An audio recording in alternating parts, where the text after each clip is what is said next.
They've won Tonys and Oscars and Emmys and Grammys. There's no red carpet because they're home in their jammies. From Melrose Place to Broadway to Janeway and her crew.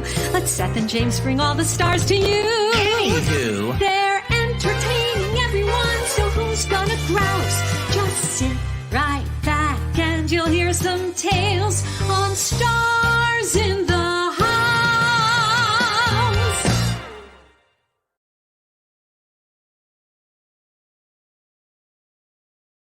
And here we are. Hi, guys. Hi, everyone. Never been shinier. Welcome to Stars in the House. I'm Seth. This is James. This is a very special episode. But first, what are we? James, what's Stars in the House? Stars in the House is our daily variety talk series for the Actors Fund. Yes, we've been raising money since March. The Actors Fund, if you don't know, is for everybody in the arts, actor, singer, dancer, but also behind the scenes, crew people, wigs, wedding singers, anyone who does anything in the arts. If you're a professional, can get help from the Actors Fund. You can go to them and say, I cannot pay my rent. They'll say, how much is it? You tell them, they will give you the cash. They give you direct money. They're an incredible organization. We've been raising money since March through our amazing viewers who send in $5, $10, $25, $40. How much have you raised so far, Annie? We're up to $407,000 raised for the Actors Fund. That is amazing. Okay, so today's show, we just put it together in the last 24 hours, basically. Okay, Seth. Sorry. And because of and you're going to hear about it, this is like a star-studded, like double-sized Stars in the House. Yeah, guys, so plan on getting your popcorn, your drinks, whatever. Or do the whole wearing the diaper thing, because there's no time for a pee break. It's going to be a super, super long show. Because we're going to be here for a long time because, well, one of the reasons is because we're on Sirius XM, if you don't know, on Stars 109, 4 p.m. Eastern, 1 p.m. Pacific. And this is going to air in two parts, tomorrow and Thursday. And tell people to listen, to watch, because it basically, by the end of tonight, we hope that you will understand the importance of the upcoming stimulus bill and the vital importance it is to the survival of the performing arts across the country. And how much the arts are important for the economy. That's absolutely right. That's what the whole show is about. There's going to be a call to action nonstop. And by the way, while you're watching right now, please share what you're watching right now. So get thee to Twitter, Facebook, and just be like, oh my God, the show's amazing. Post the link right on top, starsinthehouse.com, or if you're on YouTube, post it so more people watch, more people donate, more people do the call to action. That's right. And we're here in partnership with Theater Communications Group and Americans for the Arts. A couple of things, just because. When Rosie Perez asks you to do something, you do it. So Rosie Perez called like about 45 minutes ago, and she said, oh my God, she was the first person that we asked. And of course she said yes.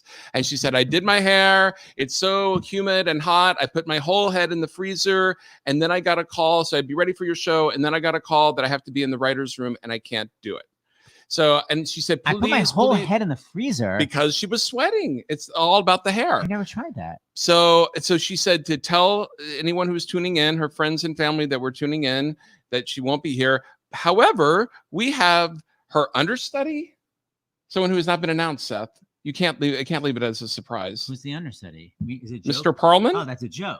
Oh. So I serious. I was like, oh my God, who understudied Rosie on Broadway? It was Andrea Burns. You can tell this isn't scripted. Yeah, we have her quote unquote standby. Yeah, we have, and hopefully his computer's going to work. We have literally Itzhak Perlman coming on the show. He did not star on the Ritz on Broadway, but he is a pretty good fiddle player. So Itzhak's going to be talking about classical music and how it's being impacted, or the impact it's having on it. So your head's going to come off from all the stars coming. Oh my gosh, yes. So, but yeah, it's been one of those days where it's like in the last literally 45 minutes between Mr. Perlman downloading Google Chrome and Seth and Jonah walking him through it. Mackenzie Phillips emailing me and saying, when is Valerie Bertinelli? She's really nice, but said, can you please send Valerie Bertinelli the StreamYard link? People want information before the show begins. Because we're doing the one day at a time reunion on Thursday. We can't do anything so places. We can't give you a day in advance information. We don't have time for that. And then Dan Bukatensky was like saying, can you double check this email before I send it to the entire Scandal cast? No, because we'll do Scandal is on tomorrow. And I'm like, Seth, we can't wait till tomorrow. People want to know now. Anywho. So that's what the last 45 minutes have been. All right. So but it's all good and it's all great. We got to be Black Theater United, as we always do. Yes. Okay. So we've got every day we have a special guest from Black Theater United. Here he is, director extraordinaire, Kenny Leone. Hello, hi, Kenny. hello. What's up? Hi, Kenny. Am I pronouncing your last name right? Kenny Leon. Only time it was pronounced Leon was when I won the Tony Award, and Clint Eastwood says, and the winner is Kenny Leon, which I sat in my seat forever because I said, that's not me. Who's that? That's some French guy. I'm Kenny Leon. And in fact, the women in my college, when I went to a historically Black college, they called me Kenny Leon, one name. So at all times, I'm just Kenny Leon. Kenny Leon. Kenny Leon. I've never been compared to Clint Eastwood, but it's about time. Okay, so please talk about, first of all, the amazing Black Theater United. What is the main focus right now that everyone needs to do besides joining blacktheaterunited.com? Yeah, Black Theater United is a group founded by 21 great people, including Audra McDonald, Brian Stokes Mitchell, Kenny Leon. And like any revolution that's happening in our country, the first thing that happens is emotion comes up. So when all these talks about racism in America came to the surface, everybody was, passionate and angry and didn't know what to do. And so 20 some odd organizations sprouted up, all wanted to do something. And I think all of them are right. But I was drawn to this group because of the experience of the group. It's about 40 years of experience just in the founding members. And we believe that the racism on Broadway, the racism in entertainment is all tied to racism in our country. So we're interested in racism in our community. So we're interested in community reform, police reform, prison reform, and reform in our industry. And we put all that together and come up with Black Theater United. So, we've only been in existence 8 weeks now. And we had one town hall meeting with Cheryl Eiffel from the NAACP Legal Defense Fund. And then we had leader Stacey Abrams last week. And every week we're trying to educate ourselves. We're trying to unite all of us because we can do better. And we must understand that racism in our country is foundational. It's there. It's from the ground of which we've built our country. That doesn't mean that we are a terrible country. We could change. And these, except for the loss of life during COVID, I lost 2 aunts and an uncle. So loss of life, and then I missed being in the rehearsal room and the design room. But if you put those 2 things over here, everything else about this pandemic has been incredible. It's provided a time for us to stand still, to reflect, to focus, to make ourselves better and to make each other better. And that's what Black Theater United is all about. And Kenny, right now, I don't know if you read the article, because I know a big priority right now for BTU is the census. Did you read the article? It was in the Times of the Washington Post. How many people have not completed the census? I have 40%. 40%. And there's a lot of myths included in that, because some people believe that, the government is going to know where I am and they're going to deport me. Not true. The government, you have a cell phone, so we know where you are. And it's protected. The information from the census can't be looked at in a specific way for 72 years by law. So we need to get over that and we need to get involved with this, because it's, people of color are running about 10 to 15% behind in filling out the census. And these are the communities that can least afford to be undercounted. And what we don't know is when you're undercounted, they just move those numbers somewhere else and say, those are white communities. So, we must get true representation of all of us, white, black, brown, yellow, all the way around. And this money, it's $1.9 trillion a year for 10 years. So from the census, we decide what money is going to schools, what money goes into judges, what money goes into all these wonderful communities, and it's there for 10 years. So in many ways, the census is more important than the election, even though the election is very, very important.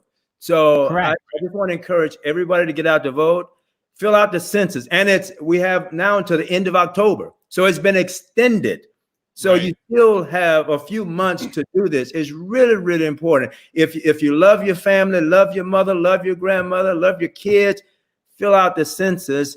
The census means more money, more funds, more care coming to your household. I promise you, that is the truth. On my grandmother, that is the truth. Wow. So, well, first of all, you must be an amazing director, because I feel completely like all I want to do is go online right now and fill it out. So anyway, you're so compelling. Another thing you got, go ahead. No, I was going to say, I want to make sure before you go, we've got to ask them about the arts too. I just want to not forget that. Well, yeah, we Kenny, just because we have so many people on, we want to talk about your theater and how it's being affected. Right. Well, I want to remind people again, fill out this census. Please vote. And third, pay attention to this stimulus bill. You know, even though we in the arts, we have great hearts, and many people think we will do anything for free. We have great hearts, but we need funds to support our families and to make the art better. And, you know, I grew up poor. I grew up in Tallahassee, Florida on a small farm, and then later went to live with my mother. I was raised by my grandmother. Then I went to live with my mother, and my mother and stepfather together made $10,000 a year. I was in a community where me and Angela Bassett grew up together in the same city. And we were in a program called Upward Bound that encouraged low-income families to go to college and supported us and guided us to college. So were it not for Upward Bound, I could not contribute like I'm contributing, and Angela Bassett couldn't be the amazing artist that she is. But later on in life, I was a directing fellow for the National Endowment for the Arts that provided an opportunity for me to learn from other directors, you know, the nature of the business. I later ran a huge theater company in Atlanta, Georgia, the Alliance Theater. And then I founded a small culturally specific theater, True Colors Theater Company. And what we have to remember, some people think that New York only happens, theater only happens in New York or London. Theater happens all over our country, in small towns, in places that I grew up in, Tallahassee, Florida, in Black communities, in brown communities, in white communities. And if we don't support this stimulus bill, then all of those artists will be left out of the picture without making a contribution to our country. And because of the contributions that we're able to make through the stimulus bill, you have people like Ray Charles and Kenny Leon and Angela Bassett and Samuel L. Jackson and Denzel Washington, all these people who have made great contributions to American entertainment. So I beg of you, the census, please vote. What else? Census, vote, stimulus bill. It was one. That's right. Is that it? I think that's it. That's a lot. That's a lot. And join Black Theater United. That's right. And Black Theater United. Yes. So absolutely. We got to get Thank you, Kenny. Thank you. So great hanging out with you. We're going to have you on again. Really, really lovely to meet you. Good seeing you guys. Love you. Bye. Bye. How cool. Now, by the way, if you want to help with the stimulus bill, if you go right to our website, starsinthehouse.com, right on the front, it's going to tell you how you can lobby Congress and say the arts have to be in the stimulus bill. Call to action, all capital letters, exclamation points. You can't miss it. And by the way, we're still raising money for the Actors Fund. That's right. So you know how to, do you see right there how to do it? You go to, you donate at starsinthehouse.com. Right. And then you have to forward your receipt. And if you forward your receipt, I'll send it to one of the big stars we have tonight to read it out. Maybe Alex Brightman will read it in his Beetlejuice voice. So you forward your donation to donations@starsinthehouse.com. Okay, bring on the Oscar winner. Bring on the Oscar winner. First, I have the brilliant interpreter who I've known for so long and we love him, Mr. Jack Jason. Hello. Hi, Jack. Hi. And I love how the Oscar winner, I can see her. Hi, Jack. You have somebody I can else. see her down below. And as soon as I say, where's the Oscar winner? This is what she does. She's looking Come on, around. yeah. Marlee, dear, you won an Oscar. What are you looking for? Oh, she's actually looking for it. Wow. That's right. Just, That's right. You better bring it out. when you're not wearing it around your neck, you have it right in back of you. Hi. Yeah, just like that. Exactly. A beautiful pendant. Okay, so Marlee Matlin, we want to know why the arts need to be supported by the stimulus bill. What kind of help did you get from the arts When you were a kid. Well, actually, I mean, this is because I wouldn't have gotten that if I hadn't started in theater when I was 8 years old. And I started theater in Chicago. My mother saw that I needed some sort of outlet because I wasn't in sports and I wasn't interested. I mean, I had nothing to do around the house. And she saw that theater and the fact that I was so fascinated with films like The Wizard of Oz and television and everything having to do with the arts and performing arts. And I was an Eschermore ham too. And I think James knows that. He knows that about me. Anyway, and you do too, Seth. So anyway, my mother said to me, you know, let's find a way for an outlet for Marlee. And there was a group called the Center on Deafness, a theater for kids in Chicago, where it was a group for both hearing and deaf kids together could perform. And I went in there when I was 8 years old, and we did The Wizard of Oz. And I knew the movie. In my head, I said, I'm Dorothy, and that's the only role I'm going to play. And from that moment, my life changed. My life changed because of that small little theater. And I was on stage, and I knew that I could be, I could play whatever I wanted to be, different people, different roles, different characters. And I always say people, in different characters, family members, teachers, doctors, whatever it was. The theater offered me that experience. And, you know, in high school, I took a little break, but I got back into theater, and I was discovered in a small local production of Children of Lesser God when I was 19. And Paramount Studios saw me in that. And because of my work in the theater, it led to my work in the film.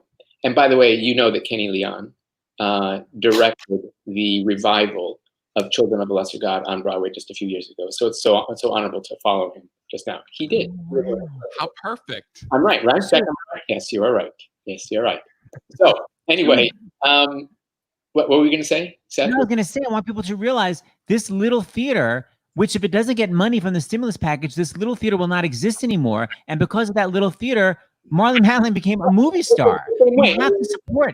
Yes, in the same way, absolutely. I mean, there would be no National Theater of the Deaf. There would be no Deaf West Theater who put on Big River, who put on Spring Awakening. Remember, it's all about all of us expressing ourselves, and theater gives us that experience. And Spring Awakening, and it was on my bucket list to be on Broadway. And because of Deaf West Theater, I was in that. And without the funding, there would be no Deaf West. I mean, we had 9 deaf actors. Ali Stroker was also in her first Broadway show in Spring Awakening. That was her first professional theater experience. And look where she's gone since then. So it's a wonderful opportunity. And Russell Harvard, who was also in Spring Awakening, and Sandra Mae Frank and Lauren Ridloff. I mean, these are all there's so many actors who benefit from theater. And it really helps. I mean, we can get our dreams realized. And without that kind of funding, it's important to keep the funding. We need to keep our theaters running. So everyone has to go to starsinthehouse.com, and right there, it will tell you how to lobby Congress to make sure there is money in this stimulus bill. If not, theaters will literally die across the country. They will not be able to survive. All right, two things before we go, before Marlee leaves and Jack. One from Susan, love Marlee. She has such a great sense of humor. I agree. And then this one. Hey, casting directors, you need to cast Marlee in a Broadway show. I agree, Deborah. Thank you so much. All right. I agree. You guys, we love having you. We'll see you again. We have a special project coming up we can't talk about, but we're all going to be together soon. Bye, Jack. Bye, Oscar winner. Bye. Fabulous. Oh, I love them. Okay, let me say all right.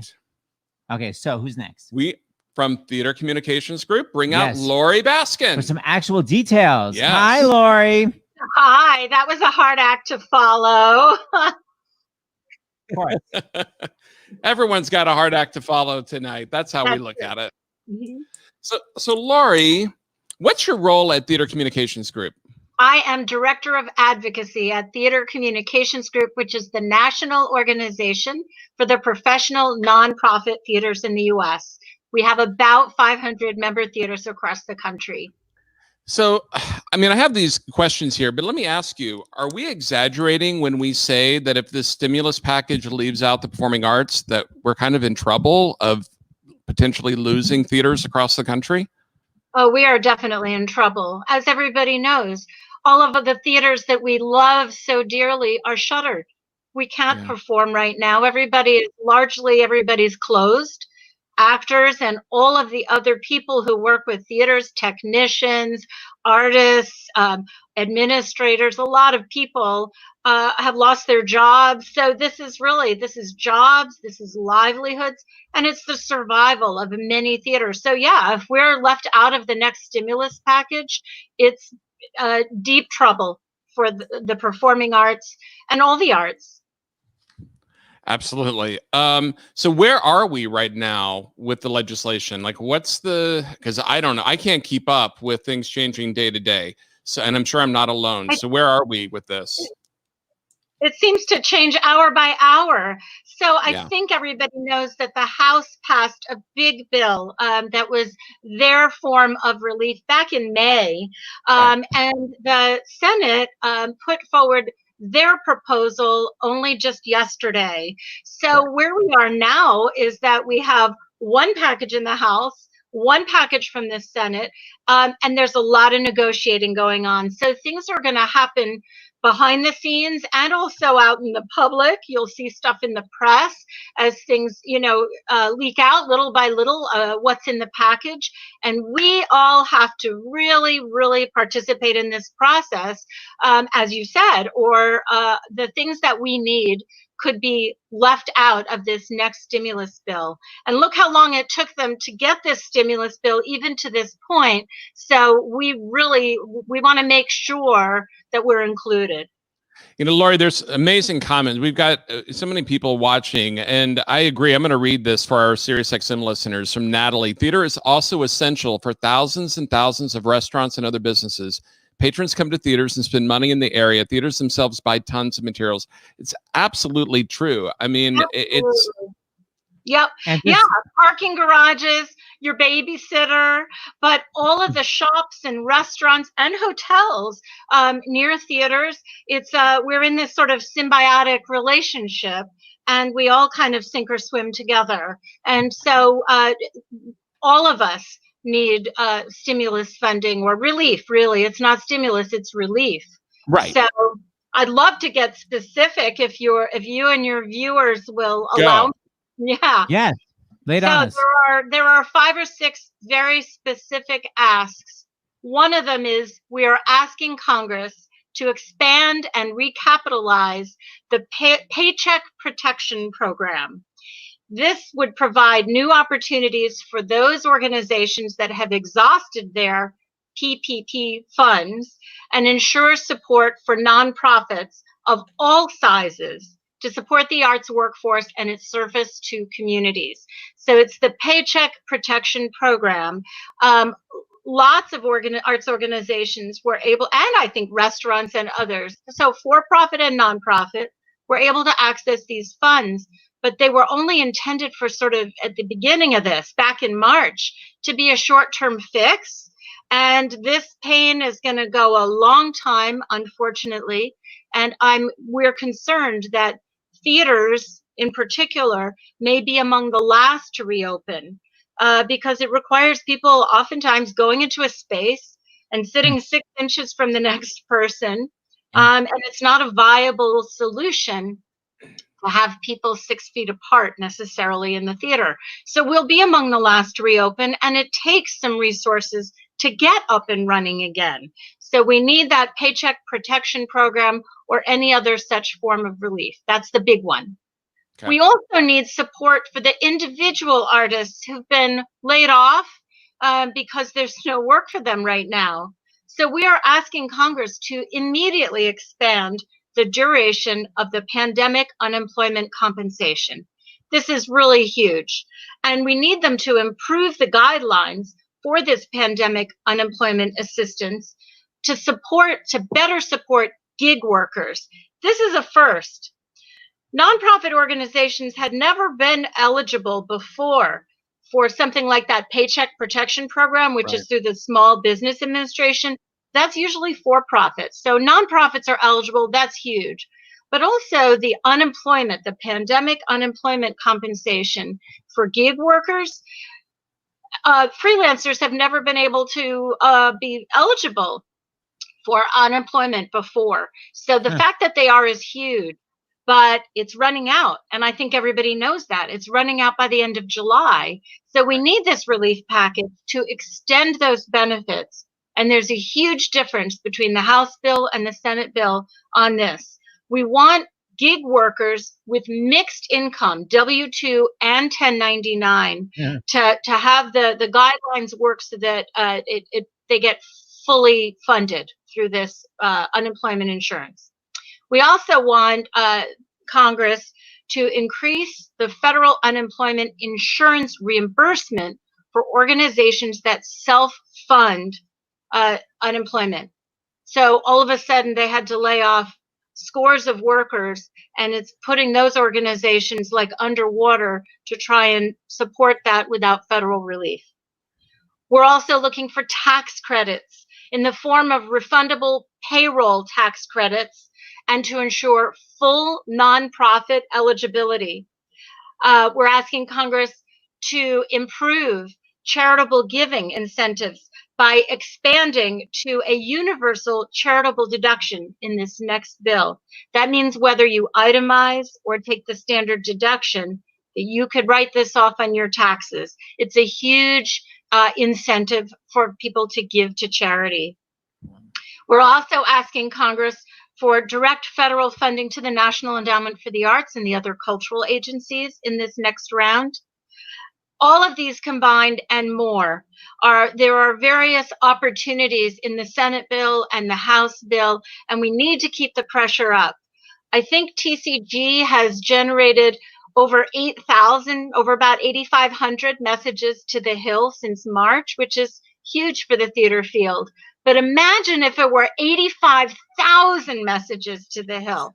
We work closely in Washington with the Performing Arts Alliance, the Cultural Advocacy Group, and your other partner tonight, Americans for the Arts.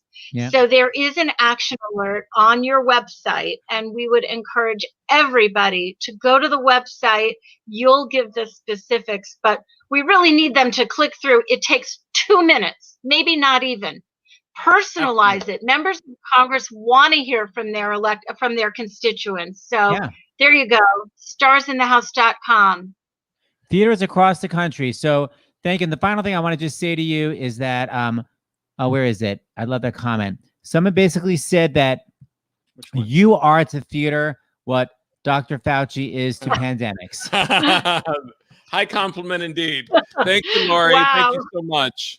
Thank you so much for being here. Peace out. Thank you so much for having me. I hope everybody joins in the activism. I can't agree more with what Kenny Leon said.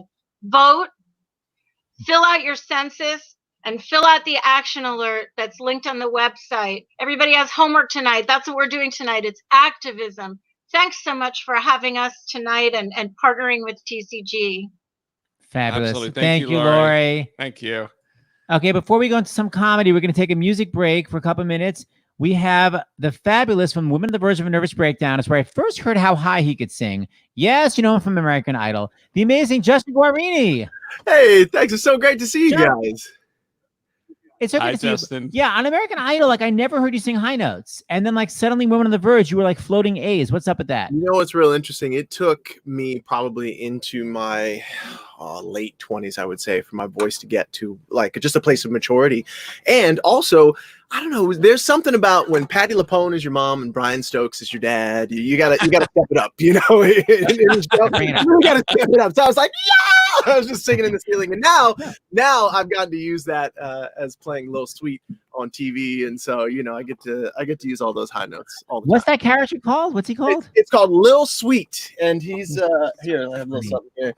The old Diet Dr. Pepper. They're not a sponsor for tonight, but Oh my God, they're not a sponsor. Okay, we want to hear some music. Oh, hold on, before you sing, Seth was telling me that right when the pandemic hit, I think he thought that you were working at the Bucks County Playhouse. Is that true? no, actually, I was in the new Britney Spears musical, Once Upon a One More Time, which was supposed to come to Broadway this year. We were supposed to go to Chicago in April, and you know, it ended up, it was like the whole thing blew up. And so that's on hold. But I do love the Bucks County Playhouse, so much so that I'm a board member, and it is really one of the premier regional theaters. And just to tag on what some of the people have been saying before, regional theaters are basically the proving grounds for so many of the shows, with rare exception, that come to Broadway. That we have these beautiful regional theaters like Bucks County Playhouse, where playwrights, where composers, the creative team, all the actors will go and they will work out a project so that by the time it gets to Broadway and by the time people see it, it is this beautiful, alive thing that has the signature of the artists, all of them. And that's why, this stimulus bill and this package, when it comes to whether it's, Broadway, obviously, regional theater, small theater companies, this is where the artists that we know and love, the arts that we know and love are born and have the ability to come and mature on Broadway and other. It is Broadway. Theater is everywhere and needs to be supported. All right, Justin, let's see if you still have skills with a Z. With a Z. My goodness. Well, at least I get to come before Itzhak Perlman. Okay. Exactly. There you go. All right. Come on, girl. So just to set this up a little bit, I have had the opportunity to do amazing things in television, on Broadway. Oh, we're coming back. Seth and James are back. So just say sometimes the sound is wonky. So when we come back on, it's a fixed it helps. Yeah. Well, look, bless the people at StreamYard. They've been working really hard. You guys have been working really hard too. Right. Absolutely. So anyway, just to set this up really quickly, hopefully the sound is okay. I have done a lot of really cool things in the entertainment industry because of bills like the one that we hope to pass. I have had the opportunity to learn at the feet of masters, and yet I have never, ever truly, whether it's film or television or sitting in the studio with Seth on Sirius, like wherever it is I have been, I've never, ever felt more at home than I have in the theater community and the Broadway community. So this was a song that I wrote in Nashville with a wonderful soon-to-be Hall of Famer Leslie Satcher. It's called Keep On Coming Home to You. So I thought it was appropriate for tonight. So I hope you enjoy it.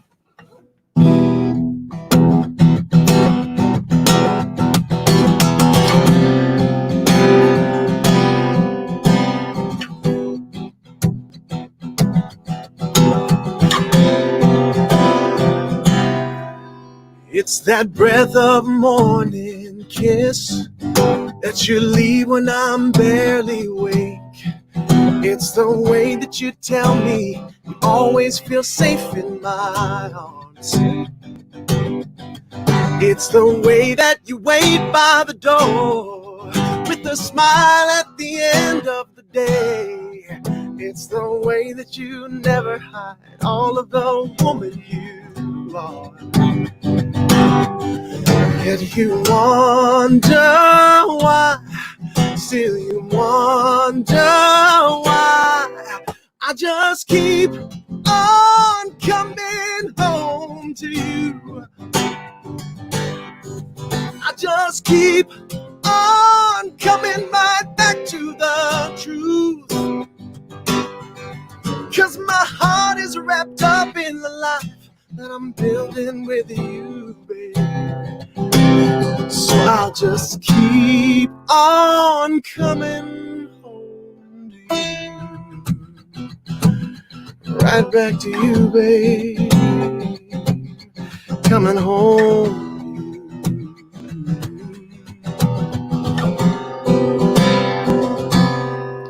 Oh, I still can't believe that you'd ask why I'm in love with you. You say I'm crazy, well, baby I am. But it's you that makes me feel this way. With those eyes I keep falling into, you make me wanna be all that you need in a man. Yet you wonder why, still you wonder why I just keep on coming home to you. I just keep on coming right back to the truth. 'Cause my heart is wrapped up in the life that I'm building with you, babe. So I'll just keep on coming home to you. You're the only woman I want. So beautifully complicated that the whole world go and change. You stay exactly the same, and I'll keep on coming home to you, yeah. Yes, I'll keep on coming right back to the truth, yes. 'Cause my heart is wrapped up in the life that I'm building with you, baby. So I'll just keep on coming, yes, I'll keep on coming, oh, I'll keep on coming home to you, right back to you, babe, coming home to you. Mm-hmm.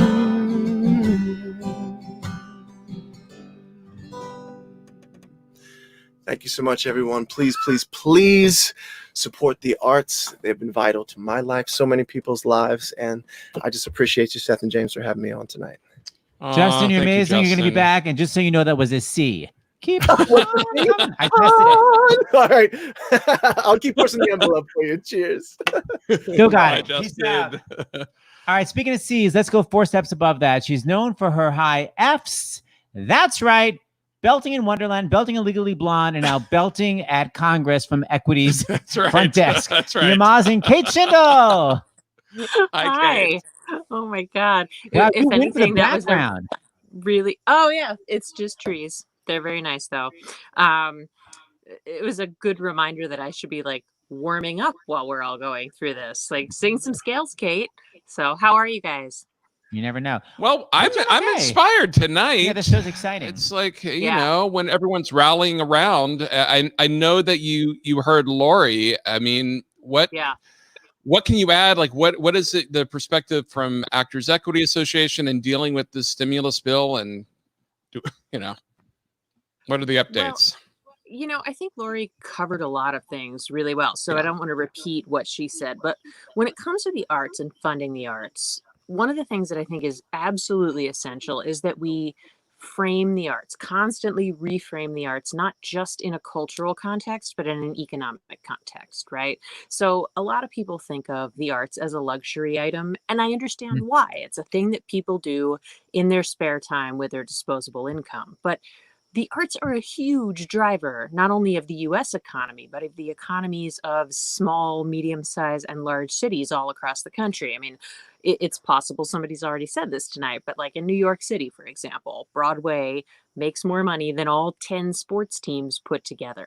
And that money spins off into a lot of other ancillary places where people who go to the theater, not just in New York, but everywhere, also spend money. So, it's great to value the arts culturally as the sort of healing industry that it is, as something that makes our lives better. Sorry, the frogs are really loud, which, man, I hope that's the worst thing that happens today. That's right. But, it's good to value the arts for the cultural reasons, but you also have to look at the impact it has on restaurants and bars and parking garages and hotels and babysitters. And, Americans for the Arts, who I know you're speaking to tonight, has estimated, I believe, that the average nonprofit arts attendee spends, I think it's about $31 per person per show on other things besides their theater tickets. So these organizations, these producing entities are not just self-contained moneymakers. They are they're hubs. They're hubs for the communities around them. And we're going to need the arts to restart those parts of the economy as well. Right. Kate, very well said. Bravo on the re-election.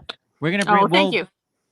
We're gonna keep bringing you back for more updates. Yeah, we would love to have you back when it's just you, and we can talk more about this, because I think it is all about keep getting the message out. I know I have to be reminded about things, and for people who are watching and listening on SiriusXM, we'd love to have you back Yes, because I have a feeling this will not be the last stimulus bill. Yeah. In the No. COVID times.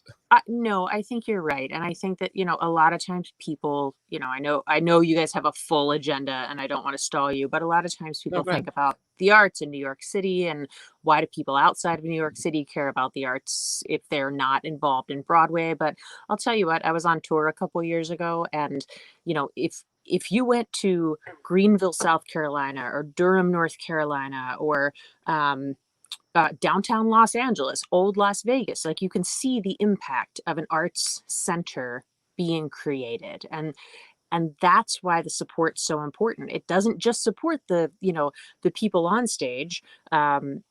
For every person you see on stage, there are dozens of people backstage in the administrative offices, working in the box office, etc. But it supports the whole community in a way that improves everything from restaurant employment to property taxes. So that's why I always want to reframe it that way. And yes, I will come back and talk to you guys anytime. All right. Thank you. Take it up the octave. Thank you, Kate. All right. See you soon. Thanks so much. Singing scales. Bye. Put on a mask. Bye. Bye, Ms. Schindel. Fabulous. She's the president of Equity, by the way, which I don't know if I was clear about that.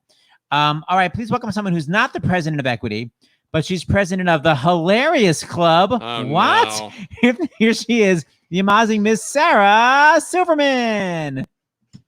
Hi, Sarah. Is that a lollipop? Whoa. No, man, tough. that's a toothpick. Is this a new character you're working on for the Groundlings? What's happening? You know what? I just have my backpack next to me, and I was like, put on a little lip. Looks good. And then I saw a thing of like these cinnamon toothpicks. I guess I'm an artist. I put this toothpick in my mouth, and all of a sudden I was like, I'm this guy. So, It's amazing. It is like you're a different person. It's pretty incredible. all right, throw it away. Come on now. We're going to focus. So, yes, you are a stand-up comicess, as we say, which is a feminine of stand-up comic. But when you were a kid, we know that you did theater, not on Broadway. You're from New Hampshire. Broadway. Yeah, no, I did it at the Palace Theater in Manchester, New Hampshire. And what is that? Is that a And regional also, theater? I was Annie for the understudy Annie, but for the Concord Community Players. And I just remember Daddy Warbucks going, Annie, I want to be a father. Oh, because of the New Hampshire accent? Yeah, it was all very New Hampshire. So there she is.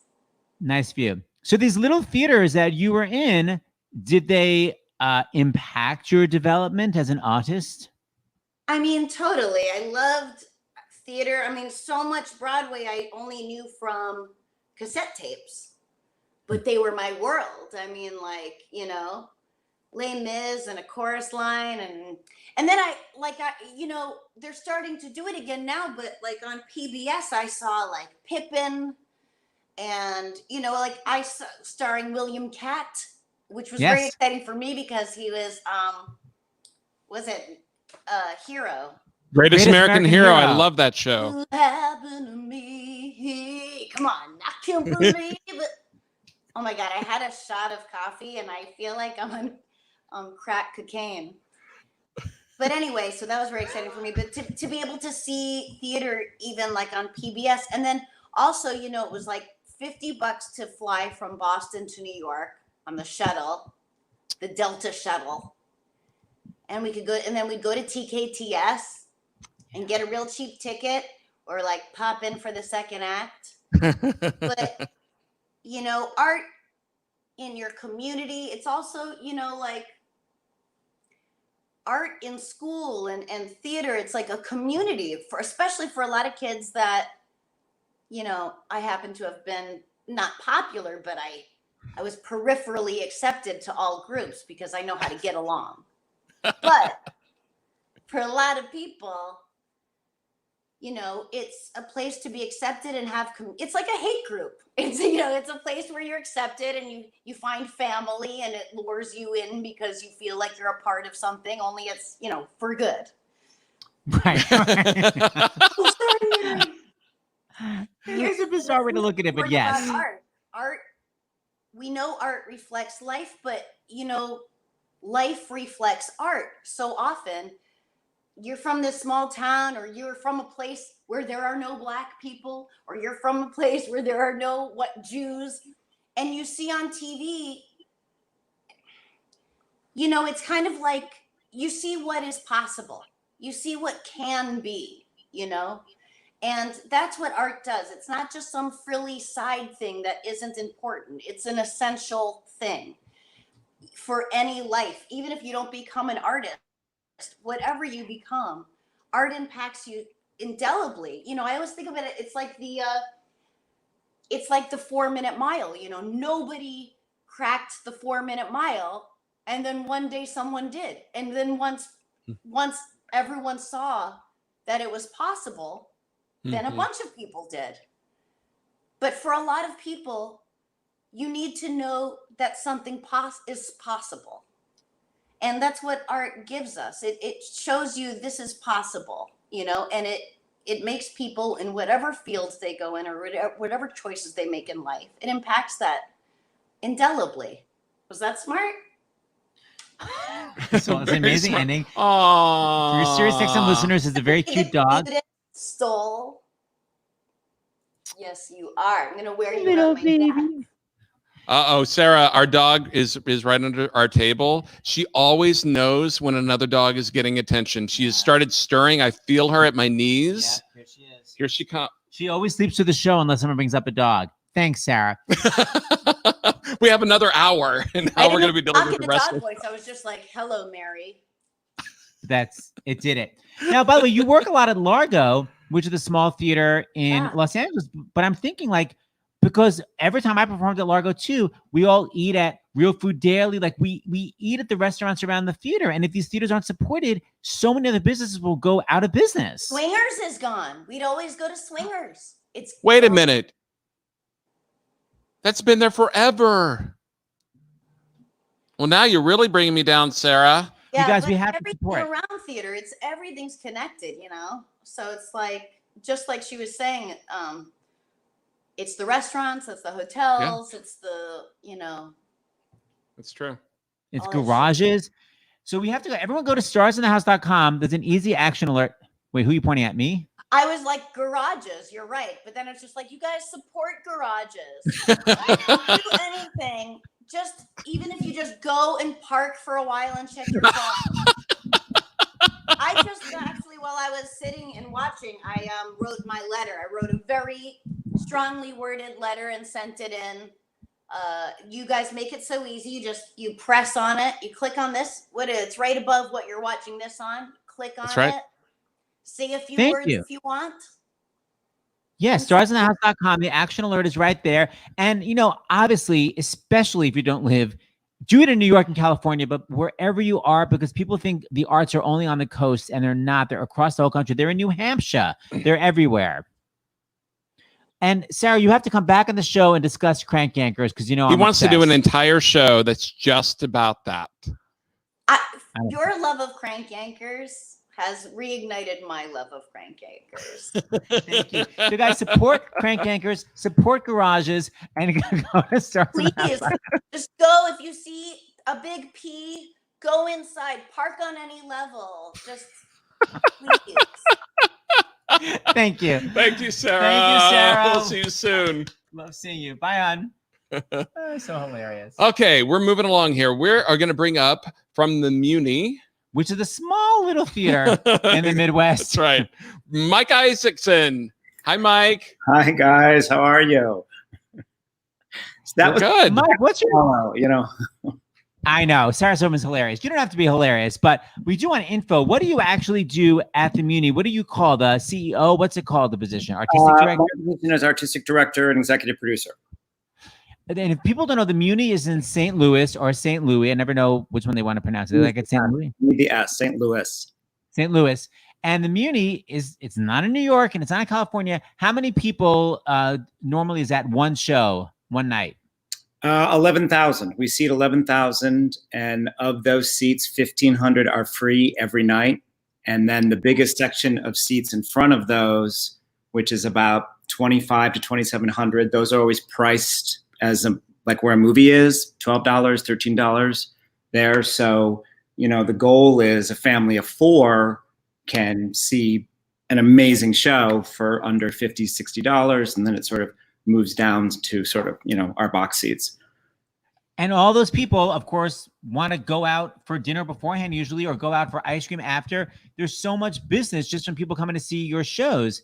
And what's the deal with the Muni? Like, if the stimulus bill is not going to help theaters, how is the Muni going to survive? Well, I mean, we're like every arts organization. We're waiting to see. We're trying to figure it out. Right now, honestly, for the Muni, our projected deficit for not doing a season and everything is about $4.5 million. Wow. So if it ends up going longer than that, the challenges become mightier. The Muni is sort of in the world, it's like an ocean liner. I mean, it's just big. It's, we do big productions and it's sort of at that. So that's what we would be contending with. And was the Muni, did the stimulus bill that came out, the CARES Act, was the Muni helped by it? We were eligible for the first one and we received something, but we have 35 full-time employees. And also, listening to your earliest guest, I mean, we're seasonal, right? So there's basically 800 gig employees that we didn't have work for. And so people who were counting on summer income, and all the people who come and work at the Muni during the summer, Broadway summer camp, the directors and choreographers, everybody, they were counting on that income, and we couldn't do it. And, you see this impact. I live in the Central West End, which is just right by the park where the Muni is. And I sort of knew I was doing well at the Muni when my second season, I'd walk through and all the restaurant guys would come out and hug me.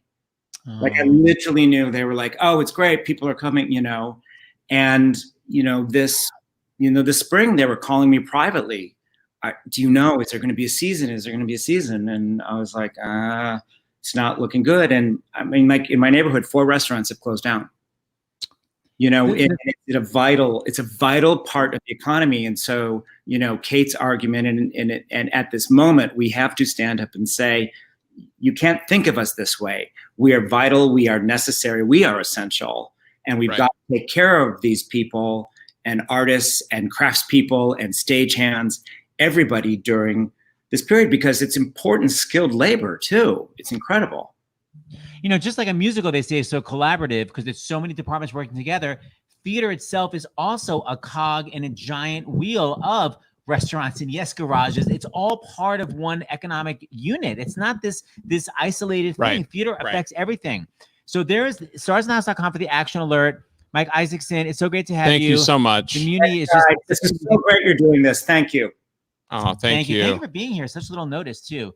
For everyone. Yeah. I think, Seth, because the 2 people here in backstage are friends, I think, and they're both on the board of the Actors Fund, I think we need to bring them out at the same time. Yeah, 2 up and coming. All right. Same show. Annette Benning and Brian Stokes Mitchell. Hey, how are you? Hey, Annette, how are you? Hi, Stokes, I'm great. Nice to see you. Good to see you too, as always. And you too, Seth and James. That's okay. Thank you. So what is the dealio, James? So what you've been hearing what people have said. I mean, it's devastating, and yet at the same time, it's invigorating for me to hear people say how important it is, and it makes me feel like, because I haven't written to my rep or our senators yet, and I will when tonight's show is over. But what would you like to add to what you've heard tonight, Annette? Well, boy, everybody has put it so well. I thank you so much, Seth and James, for everything you're doing. Thank you. So what an incredible family to be a part of. I'm so honored. I'm so proud. Everybody has said what needs to be said so beautifully. Of course, we're on this because of the Actors Fund and because of the work that you're doing. And we are talking a lot about performing arts.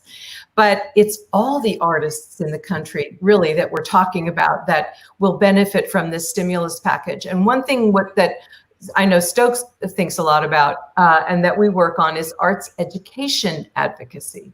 So one of the things that's in this bill potentially that really gets me excited is the idea of making emergency broadband available. Right. Because when we talk about arts education, just like all of the education that's going to be going on, all of this distanced learning, some kids do not have access to broadband. And so one of the things that could potentially be in this bill that we're all excited about is the idea of making sure every kid who's stuck at home has access to broadband and, of course, access to good arts education that we're hoping is still happening as we're in the middle of this very, very, very challenging time. But all the basics that everybody already covered, we really need to re-up the pandemic unemployment benefits that are about to run out. We need to re-up the PPP program. So many people in this country that are working for profit and for nonprofit arts organizations have been able to maintain their jobs because of the PPP. I think it's like 175,000 in the nonprofit sector and then almost 1 million in the for-profit sector of arts institutions. So we're not just talking about artists, we're talking about, like you guys have been saying, everybody around those institutions that this bill could potentially serve. And I know that they're negotiating right now. I know that the Republicans are still kind of trying to figure out what they're going to put up. And so this is a key moment. So thanks everybody for being involved and for trying to help out. Everybody is in this together, and we so appreciate all of your involvement. Stokes, take it away. Thanks, Annette. Wow, you just covered things so beautifully. I love being in organizations with you and being with the Actors Fund with you as well. It's just you're just so connected and so articulate when it comes to talking about these things. It's something else that I would like to cover and touch on. It's been touched on a little bit. Two things. Now, I know I'm preaching to the choir when I talk about this, because everybody that's watching this show probably, and most everybody, understands the value of the arts already. But just for, if you're writing to your congressmen, your senators, your representatives, which is what will happen when you go on the Arts Action Fund and everything, that Seth and James had so graciously connected us all to. It's important to remind your friends and other people that I sometimes call them civilians, those folks that don't work in the arts, but they don't realize how important the arts are and how much the arts are in their lives. And a lot of people think about television and film, they think about it as entertainment. But it's the arts. Those are artists that are working on it, not just the actors, but the camera people, the cinematographers, the lighting designers, the costume designers. There are artists all around there. Art touches literally everybody. Everybody's got art on their walls. It's not just the theater. It's television. It's movies. It's video games. You don't play code. You play the art and the cool looking characters wearing the cool skins and the cool costumes and carrying the cool weapons. You're playing the art, and we all depend on that, especially now in this pandemic when we're so isolated. But here's another really important thing, and Kate touched on this a little bit about how important the arts are to the economy. She talked about, especially directly to Broadway. And this is very important to politicians when you're talking to your politicians, because here, this is the first language of politics, money. The arts is a $780 billion a year industry in the United States. It's bigger than the economic output of some countries like Sweden and Switzerland. It's bigger than their entire economic output. And it is more than construction in this country, that sector, more than transportation, more than agriculture. So as the politicians are thinking about, well, let me bail out, the farmers, let me help the airlines, let me help these other sectors, they really should be looking at the arts, because the arts are bigger than those. So it's really important, because it's a huge part of our economy. It's not artists, it's about supporting, as everybody's saying, as Annette was saying, all these ancillary parts of it, teachers, education, restaurants, hotels. That's why the arts are so important. They feed into everything, but it's a gigantic $780 billion a year industry. So. Yeah. We have it on the site right there, starsandhouse.com for action alert. Are we getting music, Jim? Yes. Annette Bening, guess what? Brian Stokes Mitchell is going to sing right now. Are you singing? Okay, yes. Yes. Exactly. I have a feeling we all want to sit back and watch and listen. Well, the song I'm going to do, this is a song because we're talking about the arts today. This is a song that was written by my friends Lynn Ahrens and Stephen Flaherty for a show they did called The Glorious Ones. And it's a show about an artist. It's kind of become a bit of a theater song now, or an artist anthem in a way, because it's kind of in response to somebody who asked, why does this person who is a performer, why does he do what he does? And this is the song that is in response to that. And I would like to thank Ted Firth, my pianist, and also Stephen and Lynn for writing this fantastic song.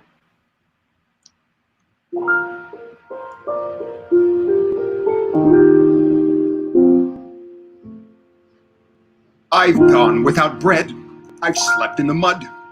I've given my best while they screamed for my blood.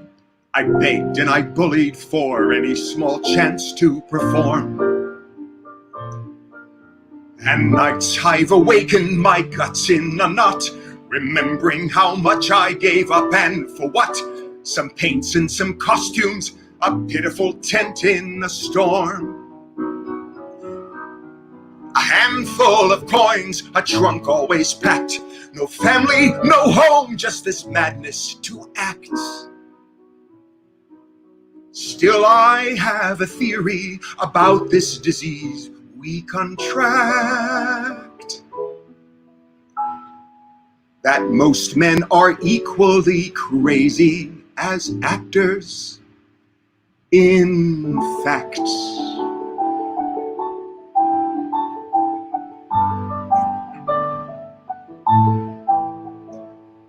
why does a boy carve his name on a tree, or the firstborn inherits the throne?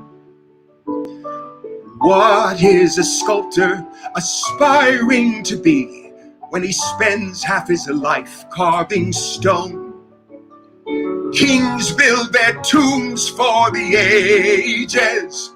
Poets and fools fill up their pages.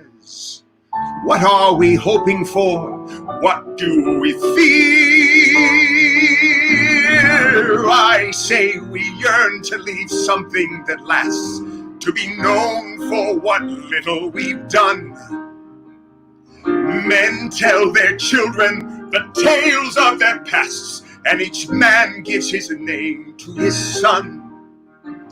Something in song or in story, something of blood, something of glory, something that won't fade away in a year.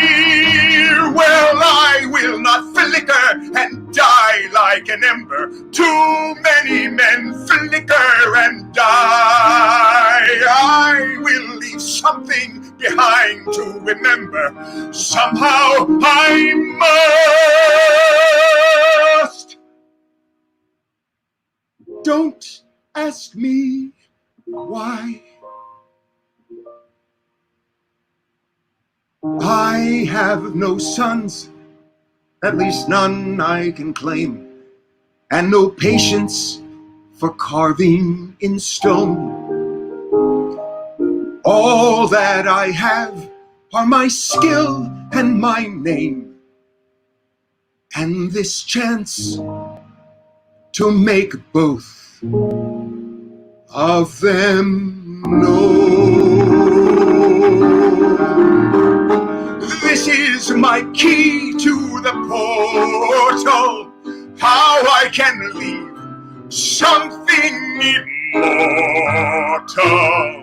Something that time cannot make disappear. Something to say. I was here.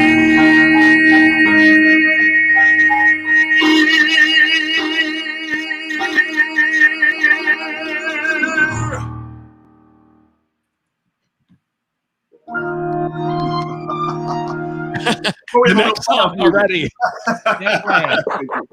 Yay, Stokes. By the way, Eileen Graff and Mr. Belvedere is watching. What a wonderful song performed by a wonderful man. Thank you for all you do, Stokes and Annette. Oh, I love you, Eileen. Thank you so much.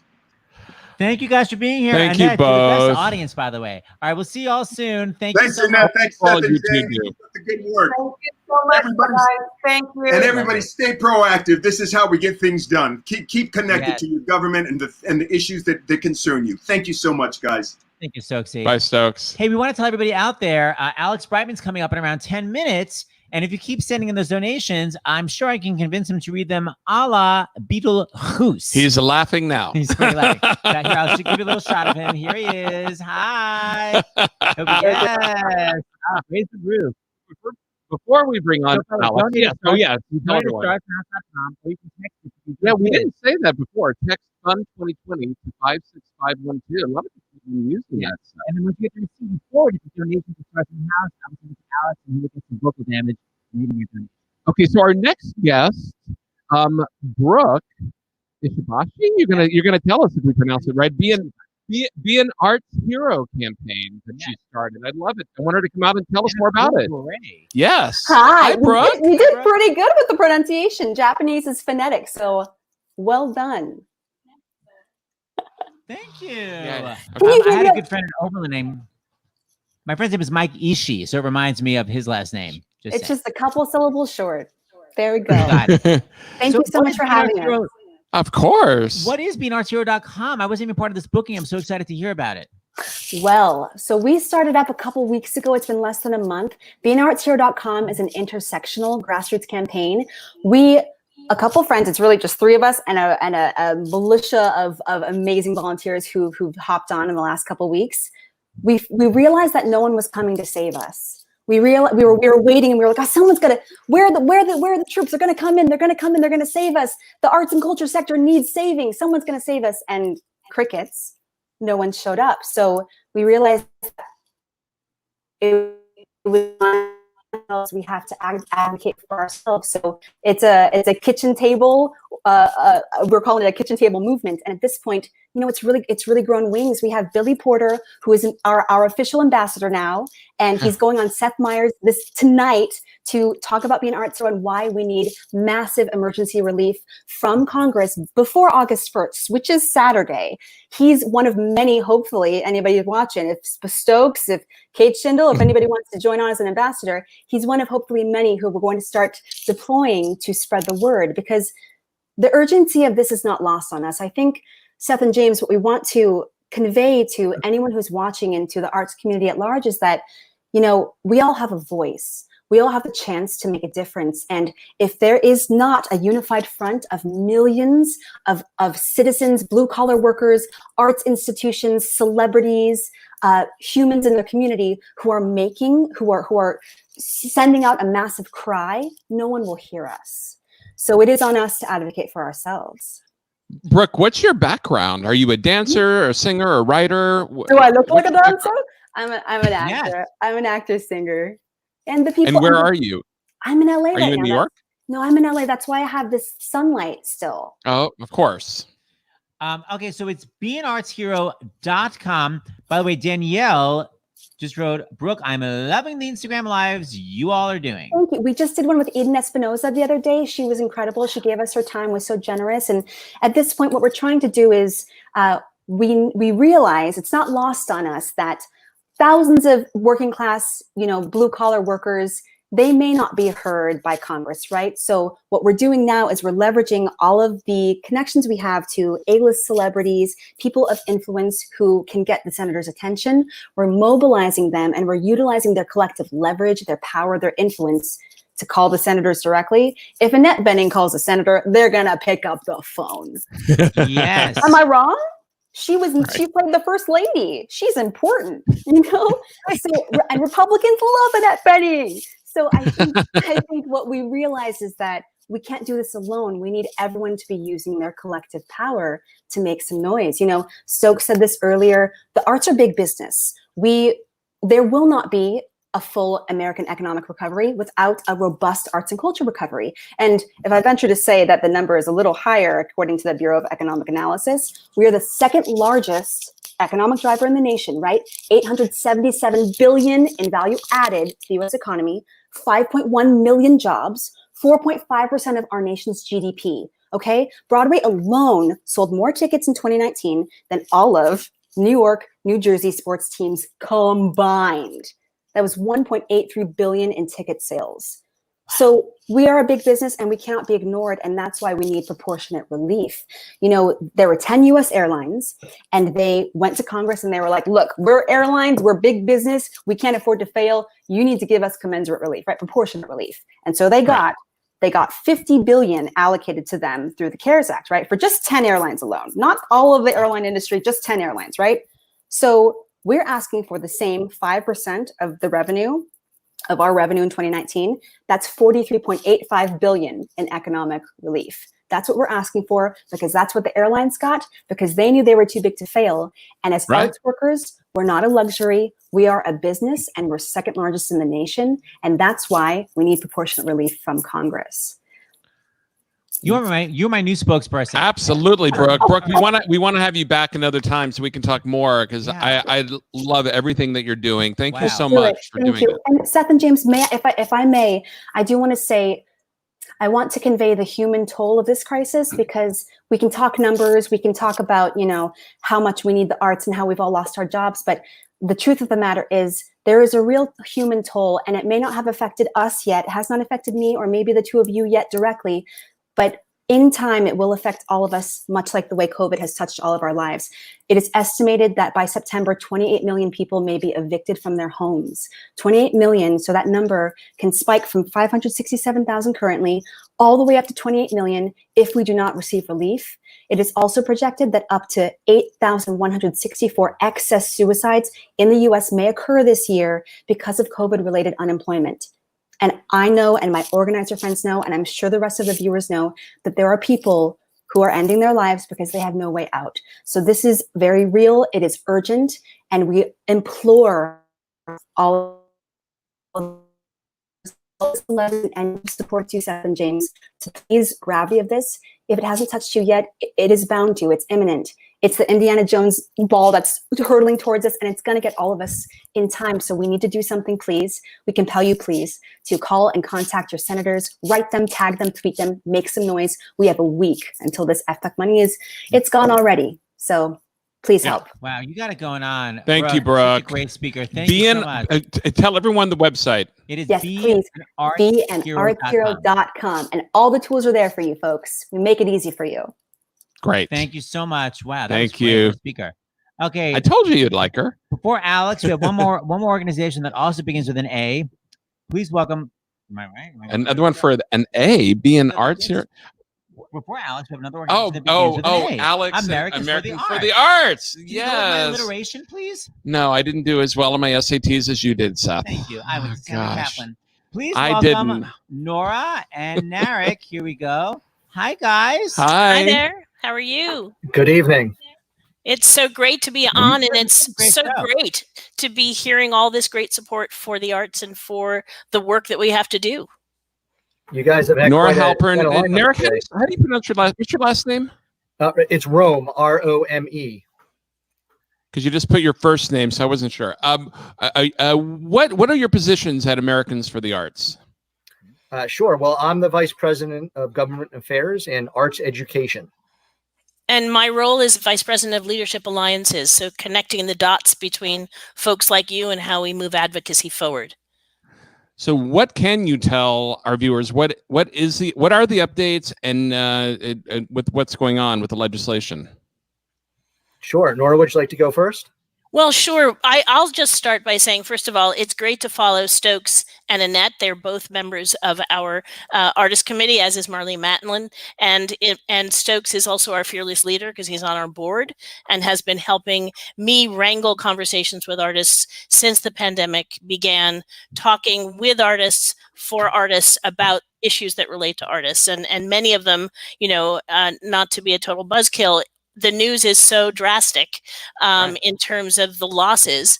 And, if you think about overall the financial losses for the nonprofit and cultural sectors, are hovering over $9 billion as of July 13th.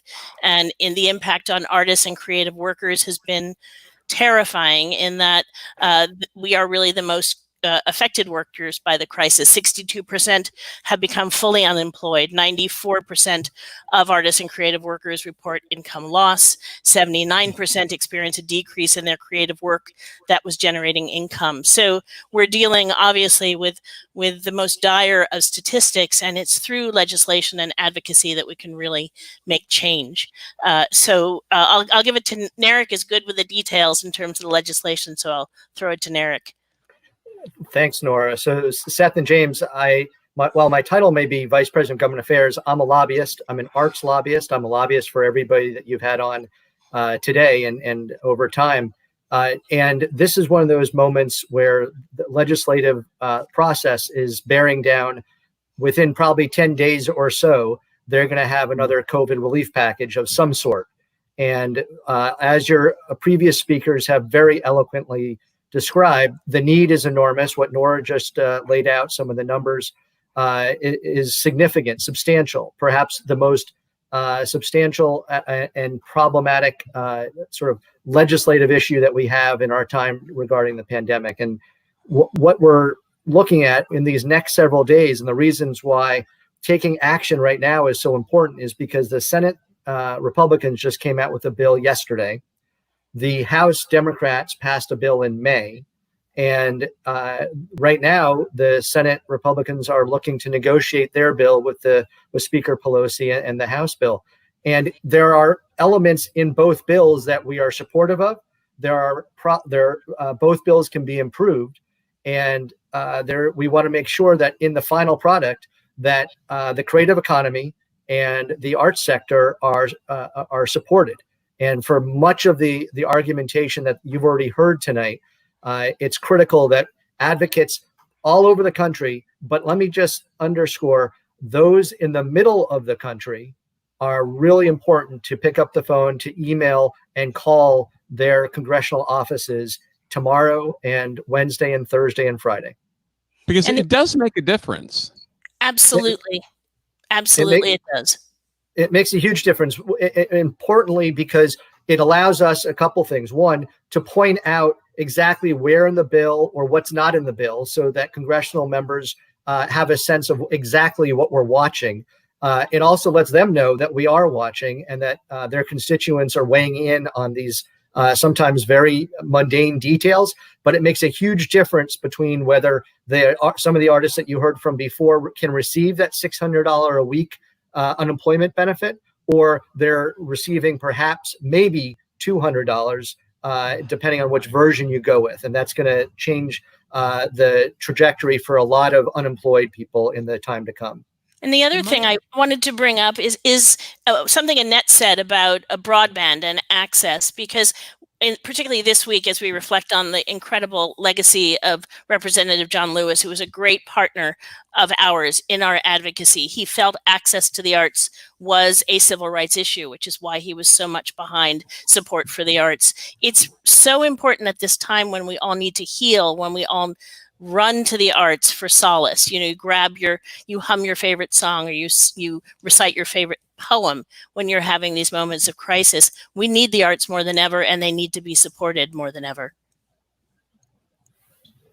All right, so we actually on starsinthehouse.com we have it goes actually to your website. It's so great for the action alert, and so for our listeners on SiriusXM and here watching right now, starsinthehouse.com, it'll have in big bold letters and capital letters with exclamation points, action alert, and you click there and it'll take you where you need to go to do everything that you guys have talked about tonight. It's beautiful.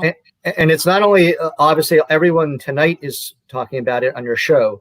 We also have the support of all the mayors around the country. The U.S. Conference of Mayors have communicated to congressional leaders about the importance of the creative economy and the arts to Main Street America. And the same applies to the chambers of commerce. There are over 140 chambers of commerce throughout the country also took the same action, contacted congressional leaders about how powerful an economic engine the arts are, And if there's no artists, if arts organizations are going out of business and right now have such huge economic losses, it's going to be very hard to turn on the economic engine if they're not able to turn on the lights. Yep. Right. The arts affect everything around them. Restaurants, everything is affected from the arts. Restaurants, Thank you guys. tourism. Yep. Thank you so much for the partnership. James, we've been talking for years to do something like this. So thank you so much to both of you for including us in this evening. Absolutely, Nora. Thank you both. See you. Hang in Bye. there. So don't forget, people, it's starsinthehouse.com for the action alert. That was Americans for the Arts. And speaking of an American artist, here he is right now with his cool headphones and his beard and his hair. He's got it going on. Please welcome Alex Brightman. Why do you always mention the headphones and the beard? It's not a controversial thing anymore. Can you hear me? I think it is. Okay. There was a big dramatic pause, and I can't tell now if Zoom when people are pausing or I'm frozen. Right, that's true. Oh my God, I can't do it anymore. We can't do dramatic pauses on Zoom, which is why we need to get back to doing our thing. By the way, I love that we're in your bedroom. Did we wake you up for this? I feel bad. This is my office and second bedroom, so that bed does not get a lot of use, unfortunately. My dog sleeps on it a lot. Aw. Yeah. Sleeping down there. So, we're talking about the arts dying. I mean, first of all, Beetlejuice, quote unquote, closed in the middle of this whole pandemic, which is another whole crazy story.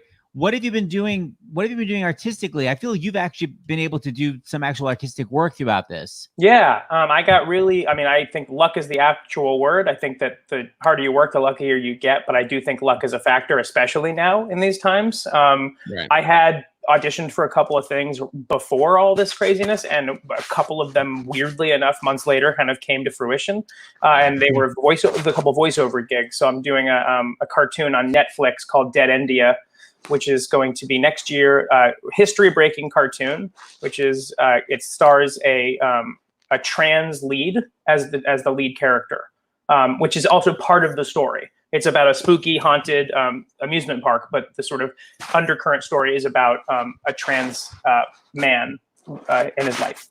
So, and played by Zach Barrett, who is trans as well. So it's going to be a kind of an amazing cast, and I get to play a dog. I get to play Zach's dog, which is going to be fun. Yeah. That and writing, just a lot of writing and stuff like that. But more stuff that will be announced later. But I'm just trying to teach and just trying to keep active. Alex, was there a theater that you grew up in? I know you've heard other people talk about theaters that were important to them. Was there a particular theater that if it hadn't existed, you wouldn't be where you are now? It wouldn't even be a question. I would be doing something completely different if I didn't have the thing that I had, which was in San Jose, California. The Children's Musical Theater of San Jose was my home more than my real home was my home. As much as I love my mom and dad, and my brother, I never felt more at home than where I did there. And it was the type of place where they cast everybody that auditioned. So the first thing I ever learned about theater was that it's a community. And I don't ever let that go. It's the reason I miss my shows the most. I miss Beetlejuice, not because of Beetlejuice or because of the money or because the money, but no, I'm just kidding. But I do. But what I miss is knowing that at 5 or 6 p.m., no matter what's going on in my life, I'm going to get to commune with my family. And I felt that way ever since I was 8 years old. And that's due to this theater. And they are, ridiculous in San Jose. It's one of the most people pile in to see the shows because it's huge casts of people that don't really want to do this for a living. And that's the best part is they just come in, they do it, we have fun. And so that's where I come from. That's where my soul is. Right. I never did this for any other reason other than I thought it was fun. And the minute it stopped being fun, I'd be out. And it hasn't stopped, thankfully, but it's starting to become less fun now looking at what's going on and how people are just, feeling super overlooked and in a way that feels, like you guys said, we affect a lot of things. And it feels as though someplace, there are some people that are it's just like a skin tag that you can pull off. And you're it's not going to be that simple. You're going to unravel an entire body when you do that. It's not it's not just a skin tag. So I am worried like everybody else. I am worriedly optimistic, I think is the idea. But keeping a cautious eye on what's going on, trying to be as active as possible will be going to be more active now after watching a bunch of these people talk today.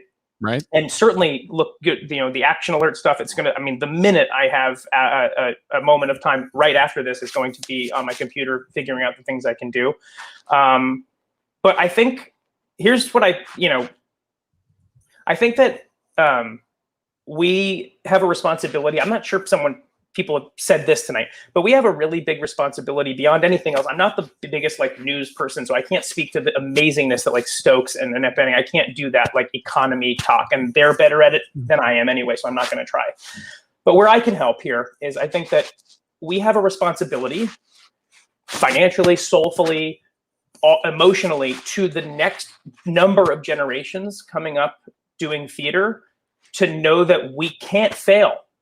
We're not allowed to do that. We never have, and we can't show people that are thinking about having possibly their heart on a stage turn away from it, because we have stars and amazing people out there that are 5 years old and 6 years old that are about to see their first show. And I saw my first show when I was 8 years old, and my life fundamentally changed. So I don't know where I'd be without this, and I think I'd be much worse off. I think a lot of people can feel that way. And it's the home for misfits. And so don't burn our house down. Alex, you're making me tear up. That's so well said. Really well, it's true. Said. I mean it. I mean, I also want to say, because I wrote some stuff down because I tend to forget. And I also think it's better to read off of the script sometimes. None of that was on the script. What I did write was, I'm jealous. I don't know if anyone said it. I'm really jealous of Brian Stokes Mitchell's neighbors. Could you imagine? Seriously, could you imagine that? Right. That's unbelievable. I mean, that was something I wrote down. Be I wish that would be such a perk. Yes. Most neighbors I've had playing the piano, I get a lot of angry brooms in the ceiling. I'm not saying I'm at his level, but I do the Beetlejuice voice around the house, so we have no more neighbors. Yeah. By the way, can't get the image of a skin tag out of my head. Thank you for that. You know what? I'm sorry. I just found my very first one, which I think is why it's on my mind, and I don't know where it came from and why it came this fast. Oh, God. You've reached that age, dear. Hey, I just emailed you. I just emailed you just a couple donations to read a la Beetlejuice to get the kids excited. All right. Okay. Cool. I was recording all day today in a sort of adjacent Beetlejuice voice for another cartoon that I'm doing that's not the Netflix one. So I've been doing this all day, so I'm totally warmed up. All right. All right. Here we go. Are you guys ready? Yes. Yes. All right. Here we go. Here he is. Marc from Massachusetts. $25. Hey, Marc. Thanks for keeping us informed and engaged. Oh, it says that to you guys, but also thank you, Marc. Andrea from Toronto, $5. That's a little bit, but it's not enough, but it's enough. Paul from California, $103. Paul trying to Andy Kaufman his way into donating. 103, not 100, not 105. Frank from Ohio, $25. And Frank says, support city parking garages by making them the new makeout spots. I agree. Julia from New York, $25. Proud daughter of Nora Halpern. Americans for the Arts. Aww. I got to stop doing the Beetlejuice voice for that. That's a sweet moment. And now I'm back. No, that's very nice. I'm going to donate myself so I can read my own name. Can I say one more thing about that I wrote down that I think is a good thought about how to change? Because some people's hearts and minds just won't change, which is a big part of this, I think. The idea of there are some senators out there that are that's just their deal. But I'm imagining that those senators have kids that like the arts. And so I'm curious as to what they would have to tell themselves and their kids were they to be on the wrong side of this point of history, is that their daughter who enjoys, Mean Girls and Dear Evan Hansen and Beetlejuice and all that kind of stuff. And he finds out that their dad was against it. I just would hate to be that person. So senators, if you're listening, don't be that person at the very least. Look inside your heart, if not inside your wallet. I mean, to me, is that a very simple way to go about things. Don't you want the arts to happen for the people that aren't you? Yeah. Alex, well spoken, even with the vocal damage. Right, thank you for everything. Thank you, Alex. Thank you guys. And work on the skin tag. Talk to you later. Peace out. I'm pulling at it. No. Bye.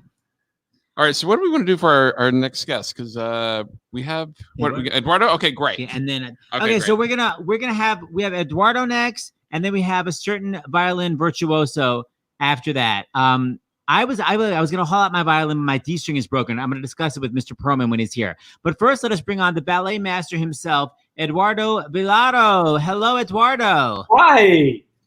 Oh my God, it's so what a great show.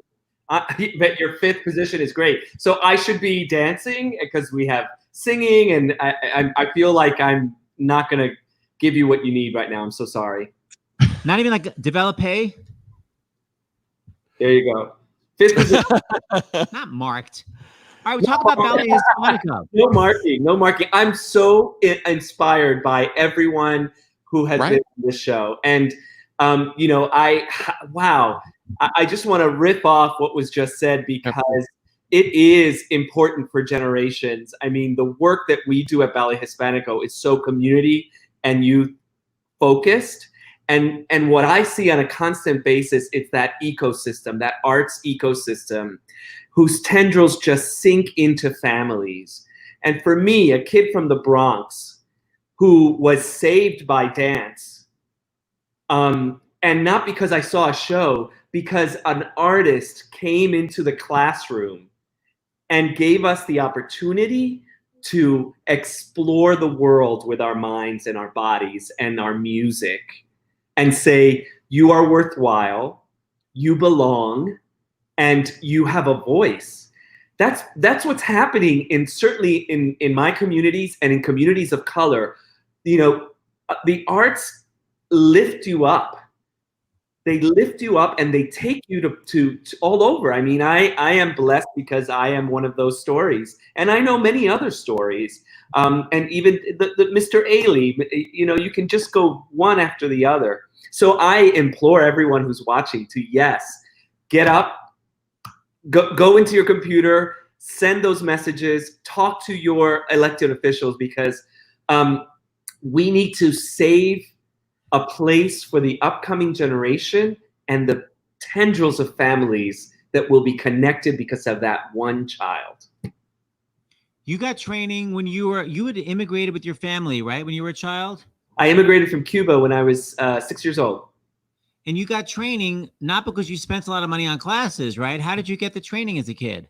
No, I was one of the kids that got classes from dancers, and also from having an 8th grade teacher who was an actor and a director and decided to pass that on to us. It led you becoming this brilliant ballet dancer, choreographer.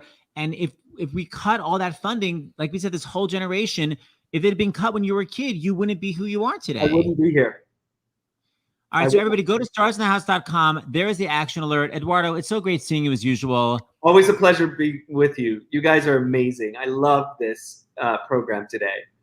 Thank you. Thank you.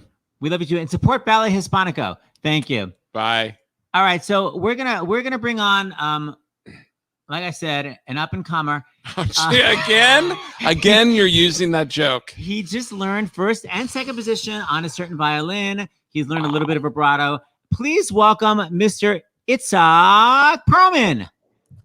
How do you do? How do you do? Thanks for that great introduction. You're welcome. You forgot I'm not a dancer. That's very funny. Anyway. A lot of sass. Yes. Okay, so Mr. Perlman, in terms of the arts being cut, how were you getting trained as a young child? Were you paying for lessons? Where did you get your violin training?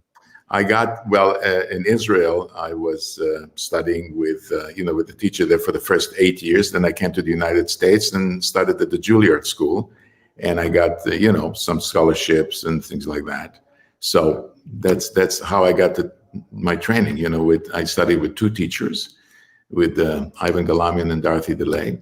And that's how it happened. So, and what do you think is going to happen if the arts aren't supported in the stimulus bill? How is it going to affect classical music? The arts, classical music is, for me, I'm being prejudiced about this, but classical music is the connective tissue that holds us together. It's the soul of society. And without it, And I know, unfortunately, a lot of people think, oh, no, well, so what? No, not true. Without the arts and without music, we are less of a people. And you cannot have that happen. It is just inconceivable. And, the plight of, when you're talking about theater, it involves music. You talk about ballet, it involves music. The musicians, the musicians are out of work. It's really tragic. And that what is happening to the music world is, that we are actually in the last step of opening up. We can't really open up because we rely on an audience. And, Right. and when you have to do it with social distancing, for example, take a concert hall that seats, let's say, 2,500 people. You cannot, with social distancing, seat more than 300 people, which makes the whole thing economically non-existent. So therefore, there are no concerts, there's no theater. People were playing in the orchestras on Broadway. People are playing the orchestras and the opera and at the Met. And of course, people are playing in orchestras. All are in trouble. And we don't know when it's going to come back.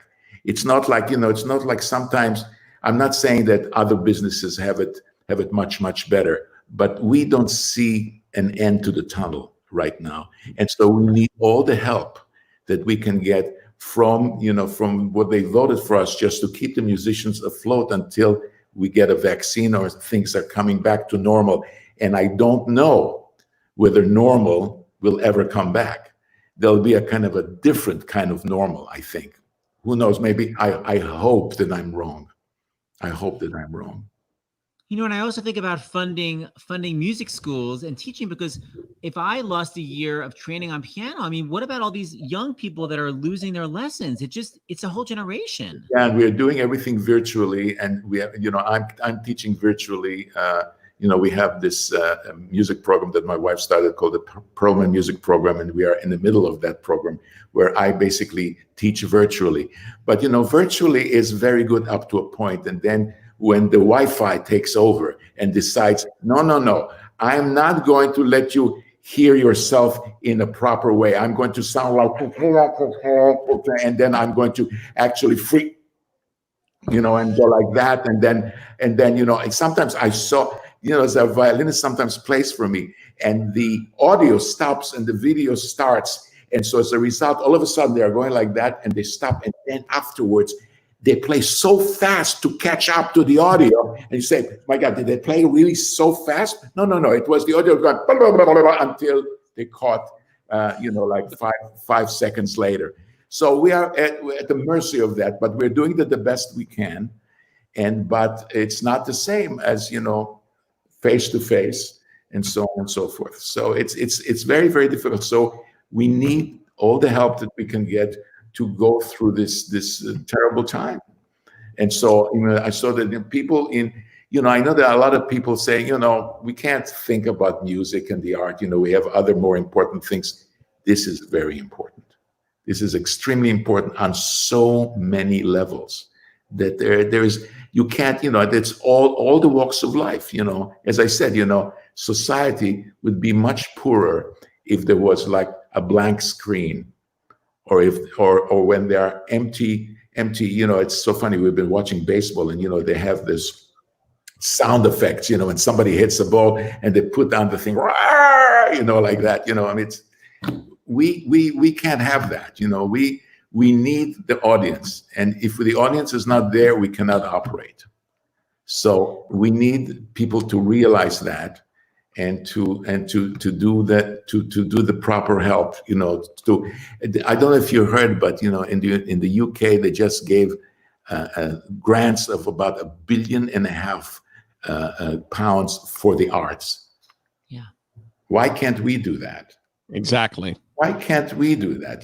This is the greatest country in the world, and we're saying we are bickering over stuff in the Senate and stuff. I mean, why? Why is that? Wow, that is so true. We have the action alert. It starts in thehouse.com. And besides people contacting the representatives, how can people right now support classical music throughout this pandemic? Is there anything else people could be doing to support classical music so it doesn't die? Well, we have to hope that all the musicians just don't give up, so that and we have to just wait. But while we wait, there's a lot of stuff that's been going on virtually, and all of a sudden I'm discovering that so much I don't know about what's going on in the computer. As you saw when we were trying to get onto this thing, and I said, oh, what do I do here? No, what do I do there? What buttons do I push?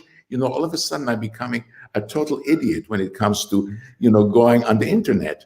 So that's an education for me. But I'd rather be uneducated and be able to go on the concert stage and play for a live audience, which I can't do, I cannot do it. And, going on airplanes and stuff like that, it's so the music field and the art field in general, the performance is in trouble. So we need all the help that we can get to carry us through these difficult times.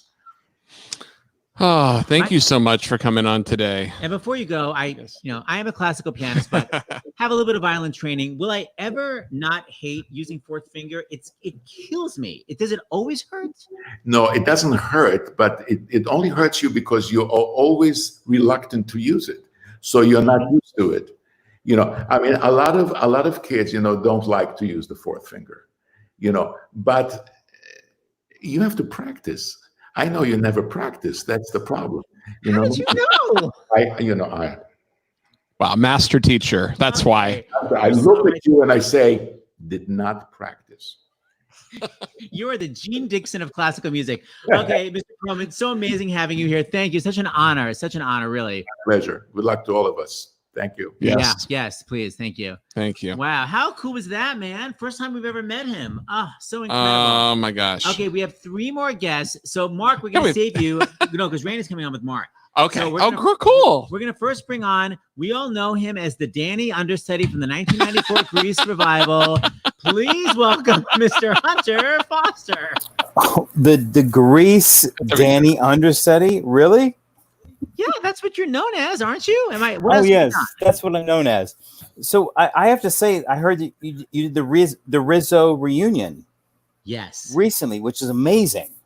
We had Rosie O'Donnell, Mackenzie Phillips. So you would have died, Hunter. I wanted to bring on the whole cast, but it was too many people. So I'm going to do it in groups. Like maybe we'll do just an original cast, the guys. So yes, but the stories were amazing. Well, I have to tell you a story. So when I was young, like Brooke Shields was obviously the biggest crush of, for every young guy.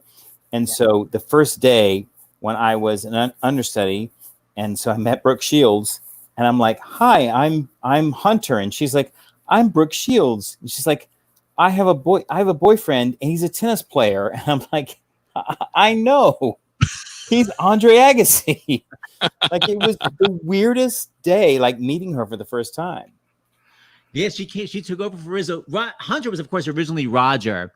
And then, but by the way, just quickly before we get into just the actual talking about your theater, can we please discuss the time that you completely lost your voice and you were on for Roger, your regular role, and we cut Mooning? Oh my God. Because the mega mix was pre-recorded, we still had to do Mooning, those 16 bars. And you were forced to quote unquote sing. Do you remember what you sounded like? Yes, it was like Old Man River. It was literally here. Wait, please tell me you don't have it. It literally was. By the way, it was this big build up. Here, can you hear me? Okay, so it was like here. Hold my mic. Hold up. Okay. Hold this up. It was an octave down. Yeah, it was supposed to be like, I'll stand behind. Right. So it's this big build up. Hunter hit it. It was. I'll stand behind. Yeah, it was. But by the way, that's what it was. Not even that good. It was full phlegm. It was, I'll stand. I literally fell off the bench in the pit. Yes. The audience is like, we don't even know who is this person singing. We've never heard the song before that's being reprised. I know. Crazy Linda Blair vocal damage. It was hilarious. Oh, I know. And it was probably the most embarrassing moment that I've ever had in the theater. It was crazy. Crazy. It was horrible. Yes. Okay, now let's be serious. We need to fund the arts. We need to fund the arts because small theaters around the country are in incredible trouble. What is the name of your theater, Hunter? So we're at the Red House Art Center in Syracuse, New York. And we are actually, what's really incredible about our theater is that we're downtown. So, you know, we're not a theater that's in, you know, a resort area or a vacation area. We're literally a theater that is in the downtown area of Syracuse. And a lot of what we do is we're reaching out to the community around us. We are embracing. In fact, what we're doing right now is we're actually we're having camps in our theater right now, and so we actually have kids in our theater that are performing right now. We have they're wearing masks. We are testing them every single day, and they're actually performing. And we're taping what they're doing, and we're actually sending the tapes to their parents. So we're actually and what was so I have to say, I watched the kids the other day, and I got so overwhelmed emotionally because, you know, I haven't sat in a theater to watch people perform before. It's been, I think the last show that I saw was A Soldier's Play on Broadway, which was probably in January. And, wow. You know, to sit there and watch these kids, even though they're wearing masks, perform in a theater, it was emotionally overwhelming. And I think that's, you know, it's and the kids wanted to be a part of it, and we're doing everything we can to sort of make them have this sort of theatrical experience, and then we're taping it so we can send it to their parents. Right. But I think the live element is what's missing. Right. You know, that's what we're sort of craving for. That's what we're sort of missing. And, you know, as much as we do Zoom plays and all these things that we're doing online and readings online, we're missing that sort of interaction with, and you know, with the people that are in front of us. And so I was really sort of overwhelmed by what we've been seeing with these kids that have been coming into our space. And I love that you're doing it safely. What's going to happen to your theater if you don't get relief from the stimulus bill? How much trouble are you guys going to be in? Well, I think that's the problem. You know, we've let go of most of my production staff. So right now I have no one in production. I don't have a technical director. I don't have a production manager. I have no one to actually build the sets that we can do shows. We have a team of about 5 people at this point. And so, you know, we're trying to do an outreach in order to raise money so that we can sort of plan for the future, hopefully for the spring and maybe for Christmas, that we can actually do things and actually bring people into the theater once New York State allows us to do that. And so we've been the past few weeks, we've been trying to figure out how we can raise money so we can actually bring in a technical director, a production manager, people that we can, you know, actually people have on staff that we can actually do the things we want to do, because we're not allowed, we can't do it because we don't have the revenue that we had months before. So everyone needs to go to starsinthehouse.com for an action alert, because Hunter is one of the, I can't even tell you the amount of theaters around the country that are struggling. Hundreds and hundreds that of are theaters. laying off everybody, furloughing everybody. People need work. And this theater, like he's saying, is downtown. All these people go to the theater, they go to the restaurants, they park, they go to garages. We need, it's affecting, if theaters die, if your theater dies, it's going to affect the downtown area. Well, I mean, that's something we talked about today, because I was we had a meeting with the board today, and it's not just, you know, theater does reflect the restaurants and the parking garages and the bars and everything around. It's a ripple effect. And so, you know, it's what's I think really special about what our theater is that we're a downtown theater.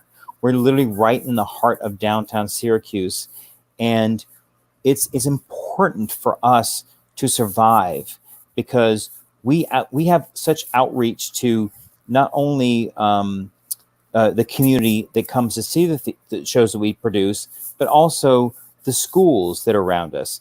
And, you know, I'm going to say something about Syracuse, which I've grown very fond of. You know, it's a wonderful community, but it's not the most.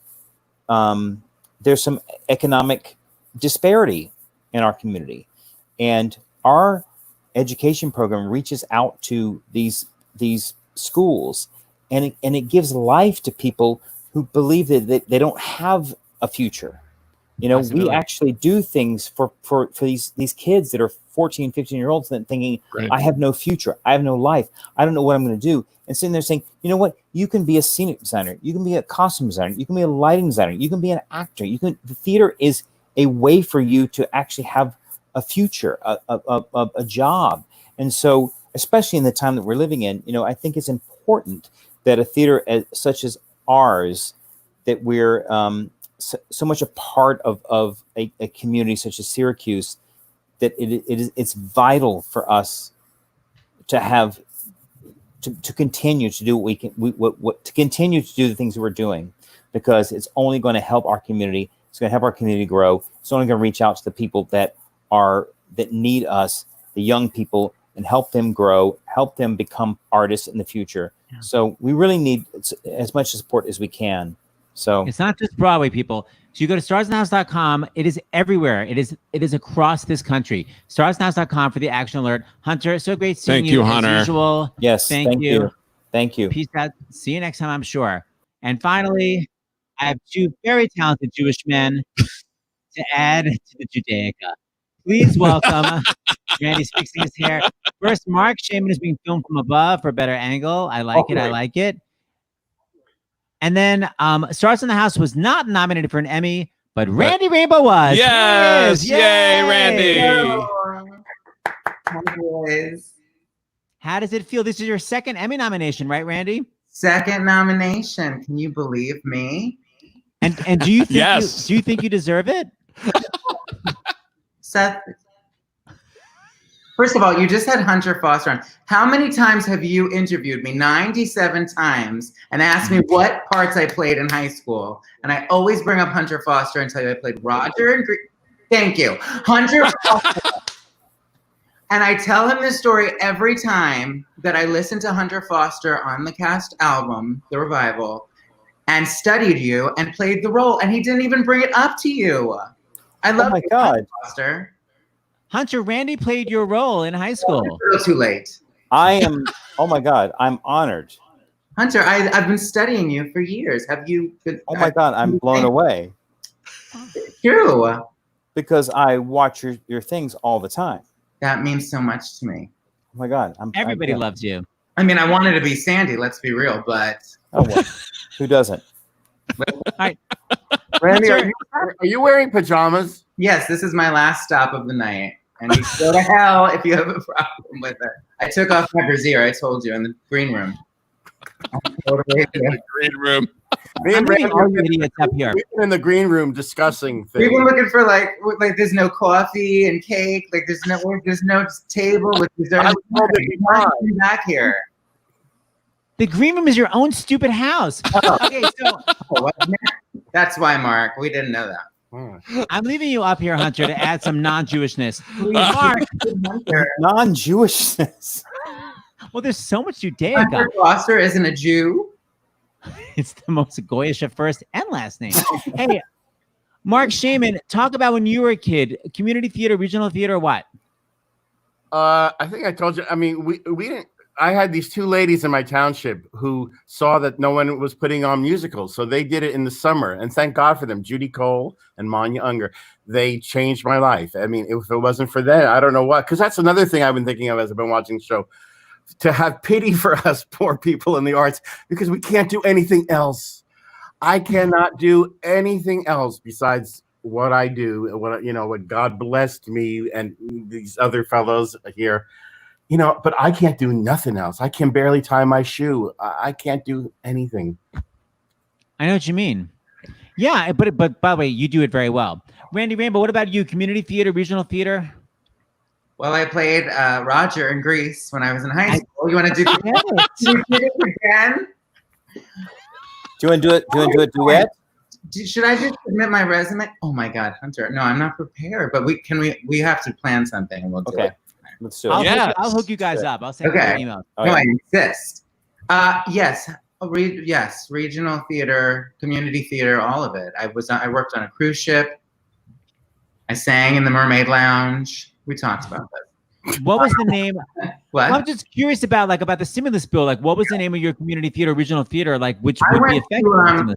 I mostly and when I grew up in South Florida, and the Hollywood Playhouse, which is no longer there, is really where I learned everything. I went there with Josh Gad, and that's really where I got my start. And Hunter Foster, what about you? Because I know you were in the South and then you were in Detroit. I grew up in Augusta, Georgia, so I did my first shows there. So I was Conrad Birdie and Brad by Birdie, and you got the Tams Whitmark like scripts. So I didn't know what Bye Bye Birdie was, and so I got like just my sides. So I was like, oh, I had no idea what the show was. I just had my Conrad Birdie size. Because what it is it just has the 3 words before your line. Yes. So it has like 3 words, line, 3 words. And so you have no idea what the person's saying, the full sentence. And also, like when you're in high school, you're like, oh, I have to put on makeup. So I have these pictures of me in like this gold lame suit with like literally like eyeshadow and like false eyelashes. Like so did Randy. Yeah, I was gonna say Randy has that from last night. Yeah, I was like, oh, you get to wear this on stage? This is great. Oh yeah, ready to go. I was in full drag for Conrad Birdie. It was great. I'm not surprised. So Randy Rainbow, first of all, just what's your next song? You're allowed to give us a little hint. You're Dr. Fauci. Yeah. Can you tell us anything that's coming I up? don't know myself. I have a running list that I keep handy, and I refer to that sometimes, but I don't know really until the night before sometimes what it's going to be. What do you mean by a list? Like songs that just seem kind of fun? Songs that I would like to cover, things that might work at some point. And so sometimes I'll draw from that list, but I don't know what it's going to be. Yeah, he's the gift that keeps on giving. Our president. It's so consistent. Oh yeah.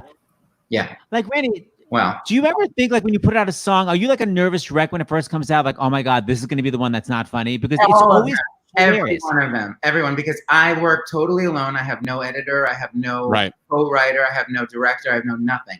So every night before I release the video at 3 a.m., I'm sitting there having a full anxiety attack. No one's gonna think this is funny. Everyone hates me. I hate myself. What am I looking at? And you're editing yourself at like, and by 3 a.m., just looking at yourself for that long, it's just all shapes and sounds, and you're like, what is this even? I try to trust my initial instinct and know that whatever. Do you ever go back and watch any of them that you've done like a year or 2, 3 years ago? Well, when I do my live show, there's a lot of clips that come in from the last 4 years. So I see. Yeah, I watch them every night, like Norman does. So obvious. Okay, so kiddies, before we go, we've never done this long of a Stars in the House, but it's been really amazing, and it really is this is an emergency. It is an emergency. Is anyone still watching? No. Yes. Oh yeah. My mother's watching. And we're getting all these nice comments.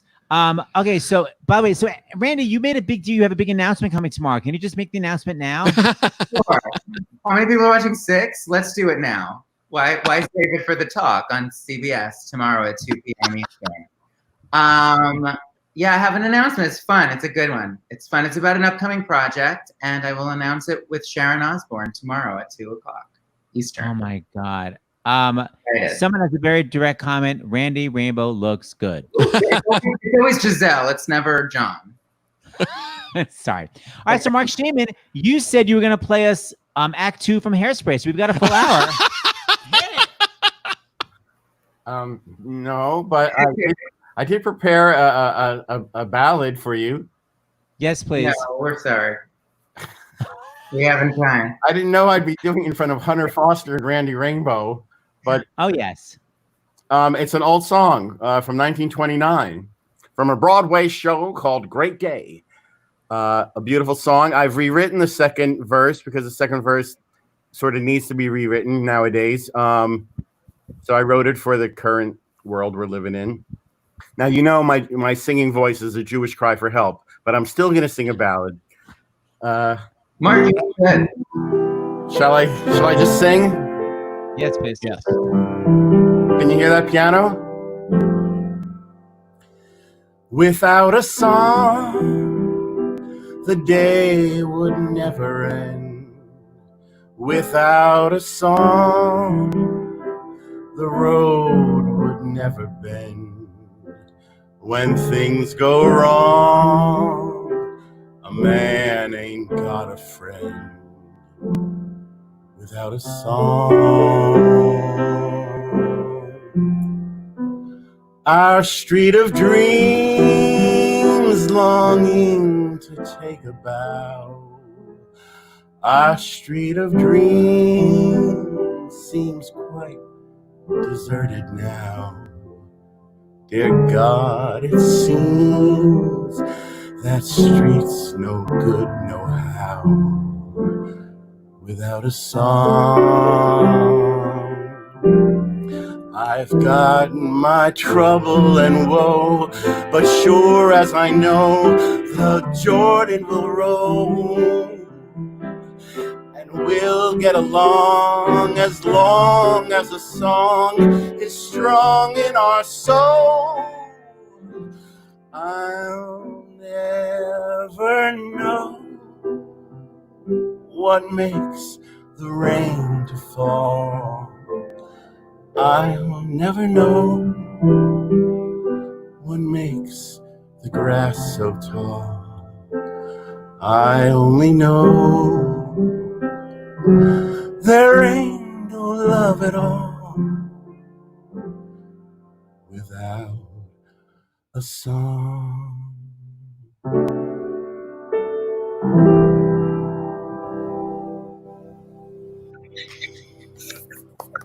Beautiful. Yeah. Mark, look at these comments. Beautiful. Crying. Even the dog is barking. That was beautiful.